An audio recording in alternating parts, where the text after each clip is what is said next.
കുറേ നാളായി ഞാൻ ഇദ്ദേഹത്തെ കാണാറുണ്ട്. പലപ്പോഴായിട്ട് പലതും വാങ്ങിയിട്ടുമുണ്ട്. ഇന്ന് വിചാരിക്കാതെ ഇദ്ദേഹത്തെ കണ്ടപ്പോൾ ഇതൊരു വീഡിയോ എടുക്കണമെന്ന് തോന്നി. ഇതാണ് രത്നാകരൻ ചേട്ടൻ. കോട്ടൂളി സ്വദേശിയാണ്.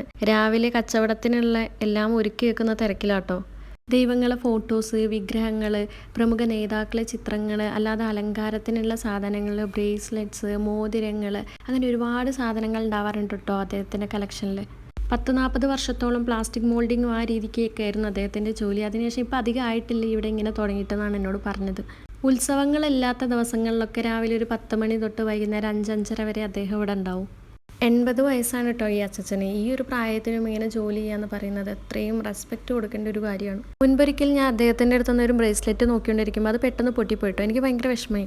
അതിൻ്റെ ഒരു ത്രെഡ് വലിയുന്നതാണ്. നീ അത് കാര്യമാക്കണ്ട, നീ വേറെ നോക്കിക്കോ എന്ന് പറഞ്ഞിട്ട് എന്നോട്. ഇപ്പോഴാണ് ഞാൻ ഇൻസ്റ്റാഗ്രാമിൽ വീഡിയോസൊക്കെ ഇട്ട് തുടങ്ങിയത്. അപ്പോൾ അദ്ദേഹത്തെ ഇന്ന് കണ്ടപ്പോൾ തീർച്ചയായിട്ടും എൻ്റെ വീഡിയോയിൽ അദ്ദേഹം വേണമെന്ന് എനിക്ക് തോന്നി. കോഴിക്കോട് EMS സ്റ്റേഡിയത്തിൽ ആതിര ബുക്സും അത് കഴിഞ്ഞാൽ പെറ്റ് ഷോപ്പൊക്കെ കഴിഞ്ഞ് പാവമണി റോഡിലേക്ക് കയറുന്നതിന് മുന്നേ വളവിലായിട്ട് സ്റ്റെപ്പിൻ്റെ മുകളിൽ ഇദ്ദേഹത്തെ കാണാട്ടോ. ഇനി നിങ്ങൾ കാണുമ്പോൾ നിങ്ങൾക്ക് പറ്റിയ എന്തെങ്കിലും ഉണ്ടെങ്കിൽ വാങ്ങാൻ മറക്കരുത്.